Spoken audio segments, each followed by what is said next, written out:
Alright, hello fun and welcome back to my Fallout 4 Mod Spotlight series, where today we are having a look at the Hunting Carbine mod, which is being released by user Degenerate Dak. And what this glorious little piece of work looks to add into the game is an absolutely wonderful new weapon inspired by the AR-16 Colt Rangemaster, or also known as the original hunting rifle from Fallout 1 and 2.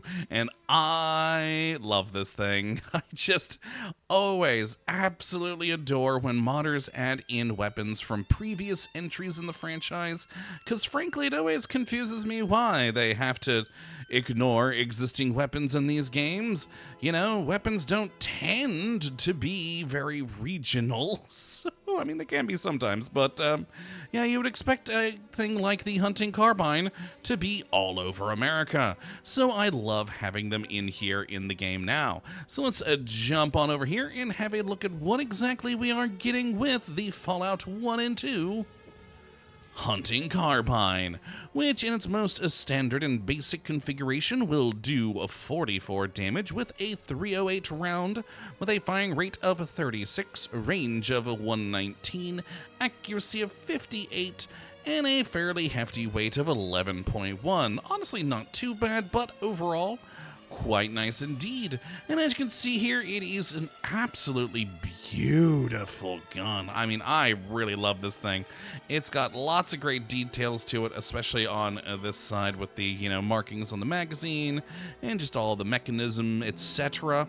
It is pretty cool. You can definitely see where it took some inspiration from some existing Fallout 4 kit, like the submachine gun up here looks very similar to its sort of base.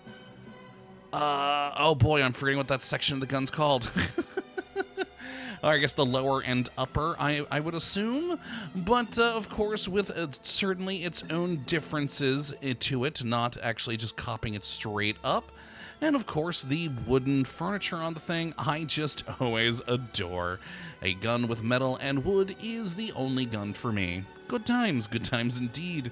And being, of course, a Degenerate Dak released weapon, we've got a good deal of modifications here to change this thing up and add a whole lot better to your stats and make it a more useful weapon into the later game. Now, there's nothing too crazy in here that's going to change it into anything wonky or weird. It's pretty much always going to be a hunting carbine, but, you know, still a fun weapon addition that I do very much like.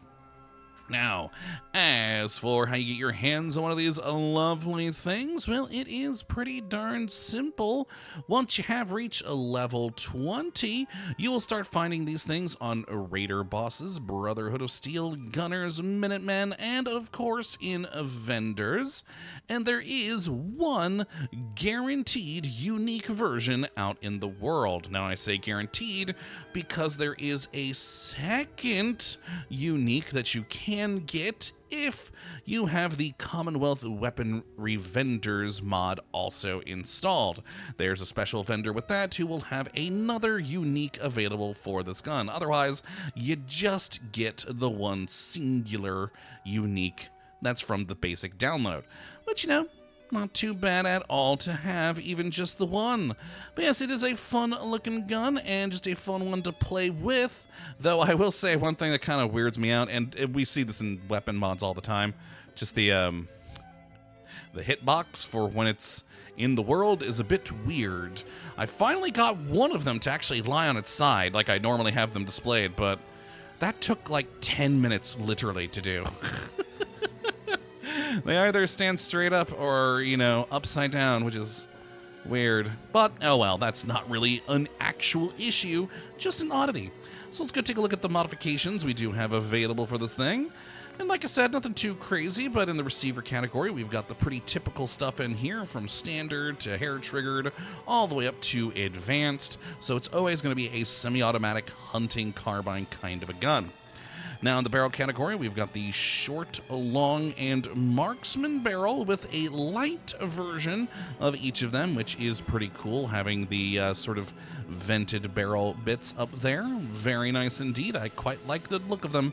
And the marksman ones having that undeployed bipod, also pretty neat. Now in the stock category, we've got a full, a light, a heavy, which I quite enjoy, recoil compensating, and marksman. And of course, you guys know me, every one of them's woods, so I love it. I love it all. I love everything about this gun. In the magazines, we've got the standard, medium, and large, with quick eject versions of each of those as well.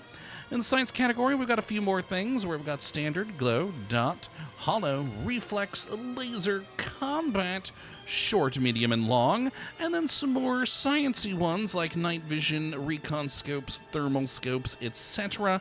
And we've got those in medium and long categories there, which is pretty nice to see.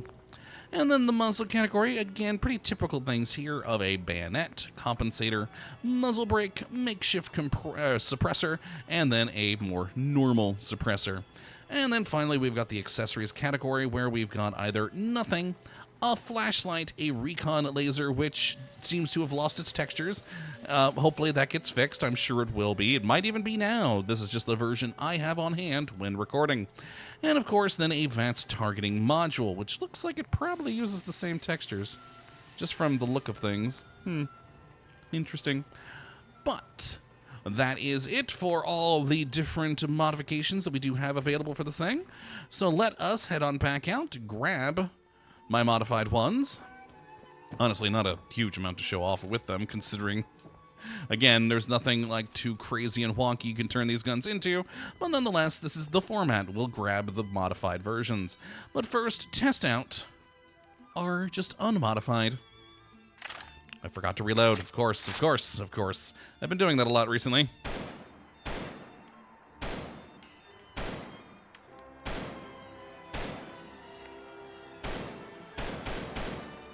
And there we go. From the standard magazine, a good quick 10 rounds. Fire that one.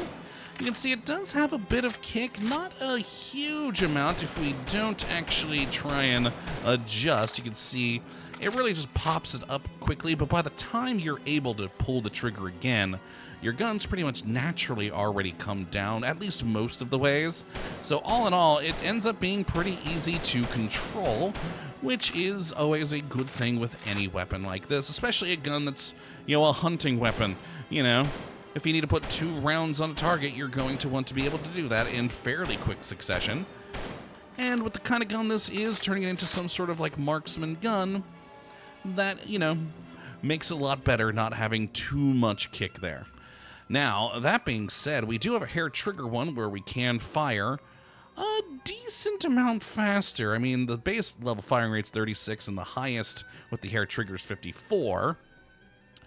And with that one, is a little bit harder to control that recoil. Just because, unlike with the normal, your gun hasn't come all the way down from the previous recoil. So as you can see, this one's ending up a lot higher in the air if we don't compensate it at all. I wish there'd be an automatic version of this gun, which there is not. The best you're going to get is this high fire rate one.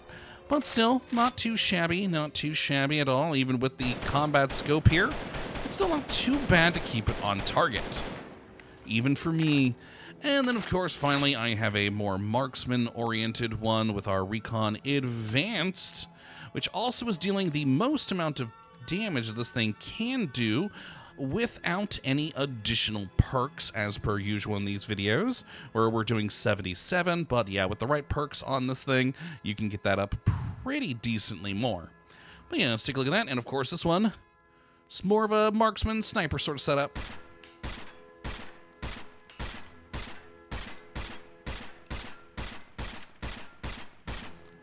And there we go. And just like with the standard one, by the time I'm able to pull the trigger again, we're pretty much back on target. And with a more marksman-style gun like this one, yeah, that's very nice, because it means you can keep putting those enemies down.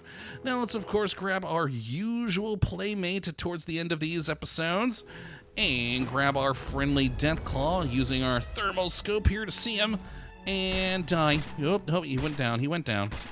Okay. He kind of glitched movement there a bit, but not too shabby. Can I get him? No, missed it there. Oh, how dare you move to a spot I can't see well? Granted, are you actually coming back towards me? Normally, I've got to get back downstairs for that to happen. Oh, how dare you? How dare you flick rocks at me? All right, there we go. He is down. Nice. So it didn't take us too long. 77 damage with each shot there. And, you know, not too bad at all. Considering you're getting this thing at level 20, I'd say it's most certainly a good mid-game gun, and with modifications will definitely last you into the later game, along with additional perks. And if you find those uniques out there, you know, it certainly will last you into the late game for sure, but even with the base model, it's not too bad in the slightest. And all in all, just a great gun to have. And like I said at the beginning, I always love seeing the classic weapons being added back into the game. And for me, that's enough to have this in my own game.